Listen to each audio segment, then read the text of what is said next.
Welcome back to Calc Crypto. In today's explainer, we're diving deep into a narrative that's absolutely dominating the crypto space right now. Your hardware wallet companies? Yeah, they are terrified of quantum computing. And they're using that fear of quantum supremacy to sell you expensive, supposedly quantum-safe upgrades. But we don't do hype here. We read the actual source documents. Today, we're digging into a massive white paper by Chaincode Labs to tell you straight whether these claims actually hold up. No price predictions, just honest scrutiny. Because, spoiler alert, the real threat isn't what they're telling you. Here's the hard truth. Your hardware wallet is no longer the fortress you think it is, but not for the reason Ledger or Trezor want you to believe. The threat isn't someone hacking your device remotely while it sits safely in a steel safe. The real threat is that the mathematical foundation protecting your life savings is on a ticking countdown timer. Today we are going to run the actual numbers on when that theory becomes reality, and we're going to prove why the mempool, not your offline device, is where the quantum apocalypse will actually begin. Okay, Section 1. The cold storage illusion. Let's just be completely blunt for a second. Your hardware wallet, it's not a vault. It's really just a highly secure signing pen. The actual vault where your money lives is the mathematical structure of the blockchain network itself. So if the underlying math protecting that blockchain breaks, the physical location of your pen is entirely irrelevant. I mean, an attacker doesn't need to physically touch your device if they can simply forge your signature using pure mathematics, right? So what exactly is this math? Well, it's elliptic curve cryptography, specifically the SEC-P256K1 curve. Now, this all relies on something called the discrete logarithm problem. Think of it like a massive mathematical one-way street. It takes literal microseconds for a normal computer to derive a public key from a private key. But to go backward, to reverse engineer that private key from the public key, a classical supercomputer would need something crazy like over 100 quadrillion years to figure it out. And that single, elegant mathematical puzzle is literally the only thing standing between attackers and your funds.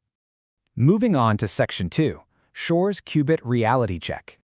Back in 1994, Peter Shor wrote an algorithm that theoretically solves this exact discrete logarithm problem. If you have what's called a cryptographically relevant quantum computer, a CRQC, that 100 quadrillion year classical timeline collapses into hours or even days. But listen, marketers are going to tell you this threat is happening tomorrow. Let's ground ourselves in some hard data. To actually run Shor's algorithm and break Bitcoin's curve, you'd need millions of physical qubits. Our current reality? We only have around 1,000 physical qubits in existence today across all the most advanced architectures. So take a breath. The quantum apocalypse is not happening tomorrow. But, and this is a big but, the mathematical arms race is definitely accelerating. Chaincode Labs recently released some frankly terrifying new resource estimates. See, previous estimates assumed we'd need billions of complex logical operations, called Toffoli gates, to break the curve. But Chaincode, they've developed new logical circuits that drop that requirement down to just 1,450 logical qubits and under 70 million Toffoli gates. They even used a zero-knowledge proof to validate how efficient this is without giving away the actual attack vectors. What does this mean for you? Well, on a fast-clocked architecture, a key could theoretically be broken in minutes. Which brings us to Section 3, the mempool race condition. And this is where things get really wild. We need to drop this whole idea of someone hacking your device while it sits in your desk drawer. The real danger is a dynamic, real-time attack happening right out in the open in the mempool. Here is exactly how a quantum computer steals your Bitcoin. Let's say you want to send some funds. You sign the transaction with your offline pen and broadcast it. Step 2, for the very first time, your public key is revealed to the mempool network so nodes can validate it. Step 3, a bad actor with a quantum computer spots your public key sitting there in the mempool and uses Shor's algorithm to derive your private key. Then, Step 4, before your transaction even confirms, the attacker signs a brand new transaction moving your funds to their wallet, slaps a massively higher fee on it to bribe the miners, and front-runs you. Boom! They steal your funds before your block ever even confirms. Now, Bitcoin mining is mathematically unpredictable, right? A block takes 10 minutes on average, but the variance is huge. So if an advanced fast-clocked quantum computer can derive a key in, say, 9 minutes, they are literally in a foot race with the network. According to the Chaincode data, for Bitcoin, that creates an approximate 41% risk of theft every single time you broadcast a transaction from a vulnerable script. No remote device hacking, just a terrifying mathematical race condition. All right, Section 4, Satoshi's stash under threat. We just talked about the mempool, which is a short-range attack. But there's also this massive, dormant threat of long-exposure attacks. These target funds that already have their public keys exposed permanently on-chain. This all comes down to the hash shield. Modern wallet addresses like pay-to-public key hash, or P2PKH, don't actually put your public key on the blockchain. They put a digital fingerprint, a hash. And a quantum computer cannot easily reverse a hash. But older script types, like P2PK, put the public key directly on the chain for anyone to see. Plus, if you ever reuse a modern address, you've exposed your public key from that very first spend. Address reuse completely destroys that hash shield, leaving you wide open to quantum key recovery. And to put the reality of this into perspective, the data shows that just over 1.7 million Bitcoin, which is nearly 9% of all Bitcoin in existence, including Satoshi's original mining rewards, is sitting in these vulnerable P2PK scripts right now. It is mathematically obsolete, fully exposed to a future quantum computer, just a sitting duck waiting for a long-range attack. Now, you might have also heard a lot of hype about quantum miners taking over the network by breaking SHA-256 hashes.